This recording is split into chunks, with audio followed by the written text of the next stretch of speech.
All right. There is a lot in the news these days. Obviously, if you pay attention to that stuff.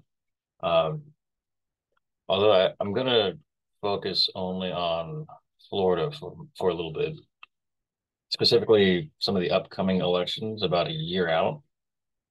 We have primary elections popping up just a few months. It's all coming much closer than I think people realize. So it's probably not a bad idea to start kind of looking at the the races that we have and who is running so far on a more local level. So I'm a resident of St. Petersburg, so I'm gonna start on the state level uh, issues or ballot measures, uh, elections that apply to everyone, and then kind of slowly get closer to closer to St. Petersburg, the city councils, and well, we'll see. I'm gonna go ahead and just jump right into it. The first big election is, or the main election, I think one of the big ones is for the United States Senate. Former Governor Rick Scott is running for a second term as a senator, and is only, I mean, he's got some um, primary challengers, but I don't suspect that anyone's gonna be able to unseat him. It's really hard to unseat an incumbent. On the Democratic side, there's um, a number of people. The most notable is a former representative from the 26th district, which is it's in the South Florida area.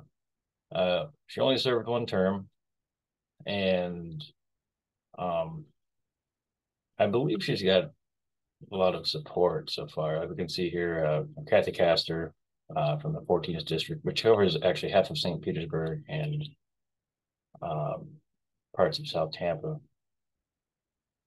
We got a few at Maxwell Cross. He's a progressive representative out of Orlando.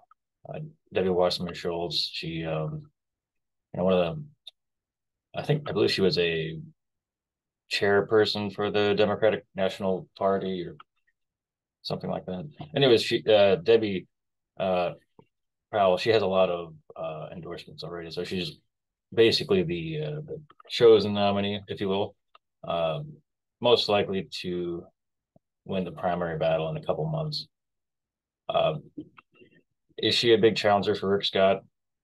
I mean, the all these general election predictors say not really, and I tend to agree. I see, like I've heard of Debbie uh, McCarcel Powell. I'm probably butchering that name, but uh, I've heard of her before, and she's very much of the moderate wing of the Democratic Party, not unlike Charlie Crist.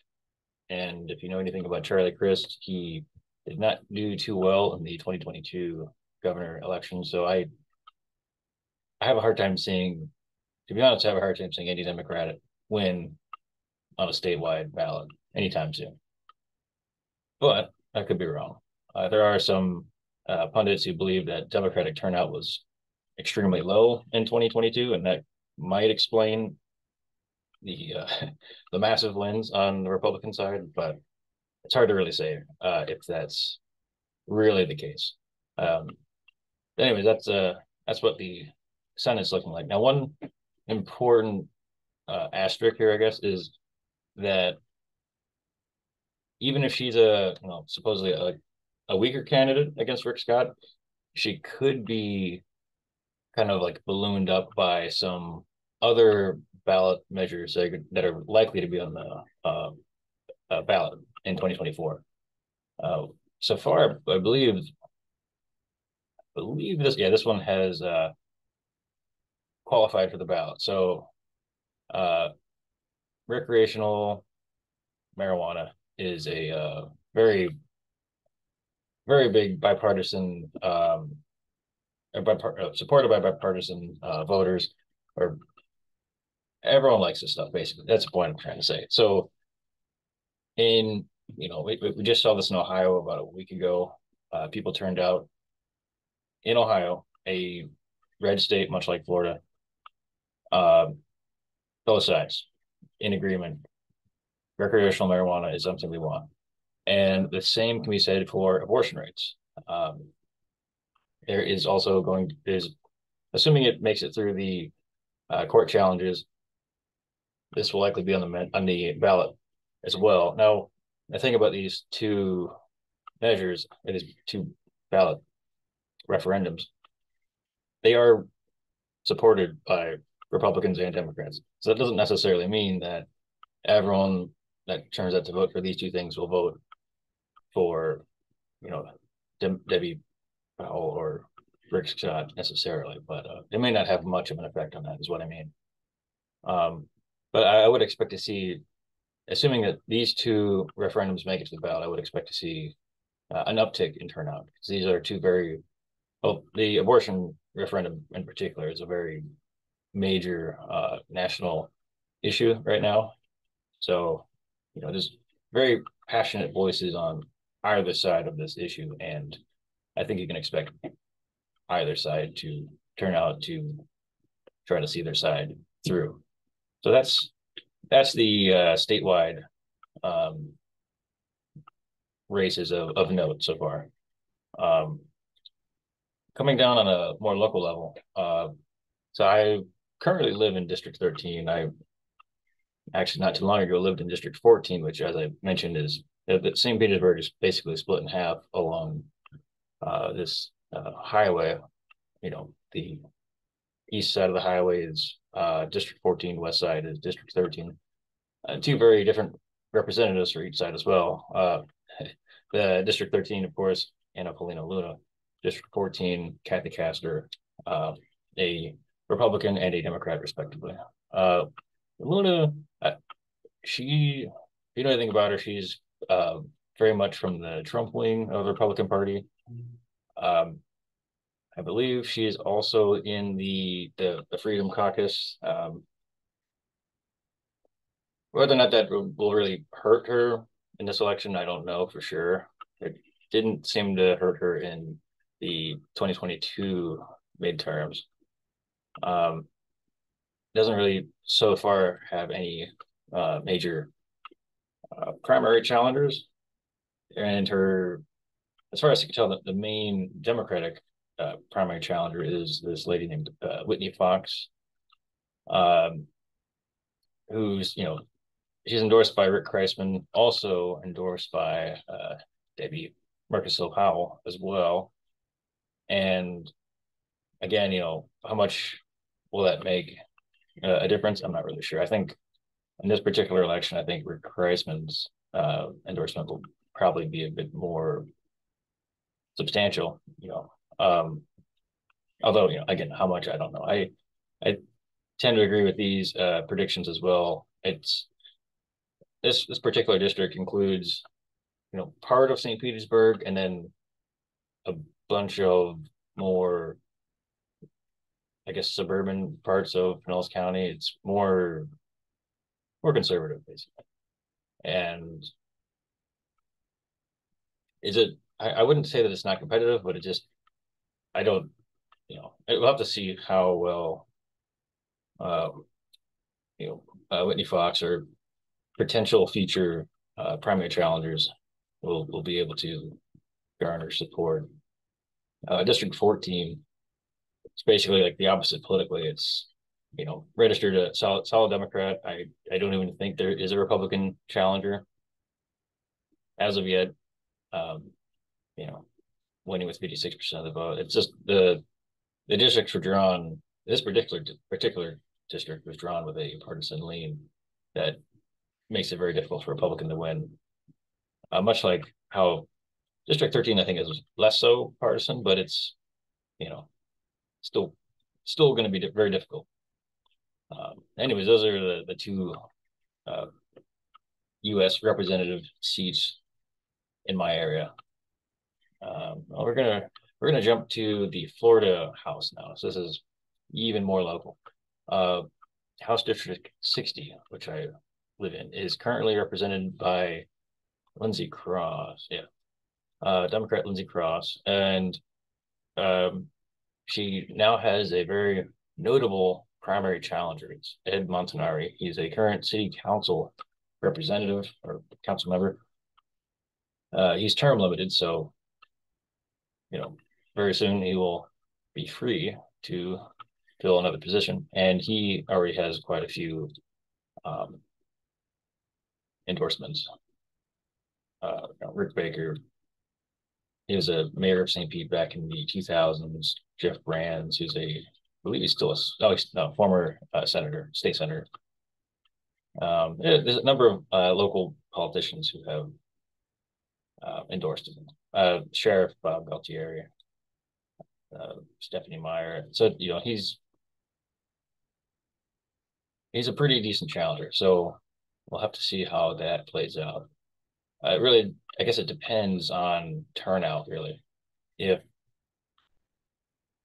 assuming nothing changes, and assuming that from previous elections, specifically 2020 and 2022 and 2018, actually, we saw a record turnout, basically, and I think we'll very likely see that again, and that will definitely have a lot to play in who wins here. I wouldn't want to make a prediction just yet. I mean, it seems like I want to say Lindsey Cross has the edge only because she is incumbent, and I think just because of some of the ballot measures that'll be on the some of the referendums that'll be on the ballot, I think that'll help. And that's another important thing to remember is that um, these state ballot measures will drive out more turnout on top of what you would typically see, I think, and that'll have an effect on down ballot elections all the way down to the local level. So I think those two particular referendums are generally more favored by Democrats. So that's why I would say, at least in this particular district, I think it'll help Lindsey Cross a bit more. But we'll see. Montanari I think he's been considered more of like a moderate Republican. Yeah. And so yeah, we'll have to see how that plays out. Now on an even more local level, we have the city council race to replace Ed Montanari, which is in District 3. Currently, the only candidate running is a guy named Nick Carey. He's, as far as I can tell, he's a progressive type. Very, he's involved with church activities and stuff like that. And he did actually have a challenger previously. I don't know if it's I don't see if it's noted in here or not, but he actually withdrew recently. There is a expectation that this guy named Pete Boland will try to, challenge him, which makes sense. This particular district is, I believe, it's got a conservative lean when it comes to voter affiliation. So it would be pretty foolish, I think, for a conservative challenger not to try to take advantage of that. But I mean, you still have to, you have to be a conservative in the same lane as Ed Montanari, I think, more of a moderate conservative. But we'll have to see where that goes. Yeah, so far, like Kerry has support from a lot of the area progressives, including Rick Kreisman, Bob Buckhorn, Sean Shaw. Yeah, so this will be an interesting election to watch to see if I believe Ed Montanari is currently the only Republican on the St. Pete City Council. So it'll be interesting to see if he's the last Republican on the council or if that trend will continue. So it'll be interesting to see how the how St. Petersburg has changed in that regard. Because it was only, I want to say, 10 years ago or so that the city had a Republican mayor, and the city's moved more liberal since then. So we shall see. Just for reference, District 3, I might have misspoken for you. District 3, right? Is this highlighted area right where my mouse is? believe that's Shore Acres. And small district, but this is where Nick Carey is fighting to represent in the city council. So, and of course, this entire highlighted area is the boundary of St. Petersburg proper. So, on to the final election I'm talking about is District 5, which, for reference, is this other district right here on the southern portion of the city. This one's different, or it's interesting. It's currently held by Deborah Fig Sanders, and she's eligible for reelection, but she seems to have a very um, interesting challenger. So first, what I find interesting, they're both Democrats, so it's Democrat challenging a Democrat, and the lady that's running against Sanders is a lady named Tori Jocelyn. I hope I didn't butcher that name. She's apparently got a progressive track record as well. This could be a sort of challenge of moderate Democrat versus progressive Democrat, and that could be what is likely driving this. And that's the reason I guess that there's a few names on here that a few endorsement names that I think are considered progressives, and they have endorsed her, and I'm suspecting that's what's going on here. She's done a lot for I want to say it's providing I want to say it's diapers, like low cost diapers for families and stuff like that. And so it'll be interesting to see uh, how this works. And she's worked with Senator Lauren Book and Escamami. I don't know if they've endorsed her though, but the interesting thing, which it's more of a racial element. This particular area of St. Petersburg is, I want to say, predominantly African American, and is currently represented. Can't speak. Deborah Fix Sanders is the current city council member for this area, and she is African American. So it'll be interesting to see what dynamic that might play in this. Um, and let's see. Yeah, and so yeah, that's all the also all that I've got written now. There's a lot going on in the world, and I'm probably gonna try to do a video on one of the Republican national debates at some point. Either the upcoming one, the fourth one, or maybe I'll go back and watch the third one. It's the field's whittling down for whoever's in second place, and so it'll be interesting to see that changing dynamic. But anyways, that's it for this video.